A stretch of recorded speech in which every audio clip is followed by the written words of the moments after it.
ভাবলাম আজ একটু ঘুরতে বেরোই, তাই ঘুরতে বেরোইছি। দেখতেছি ইতালির প্রকৃতি, এদের কালচার খুবই আলাদা ভাই। এই ইতালিতে আসতে খুবই কষ্ট হয়েছে ভাই আমার, খুব দীর্ঘ 1 বছর এই বিয়ে কষ্ট করা লাগছে আমার। এই মাফিয়া সেই মাফিয়া, মারধর, অনেক কিছু করা লাগছে ভাই, অনেক। নিজের স্বপ্ন পূরণ করার জন্য কত কিছু যে করছি আমি ভাই।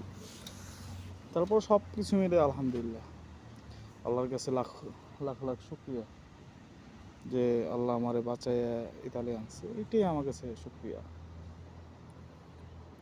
তো ভাবলাম যে একটু বের হই, আমিও আমার স্বপ্নের ইতালিটা একটু ঘুরে দেখি, আপনাদের একটু দেখাই।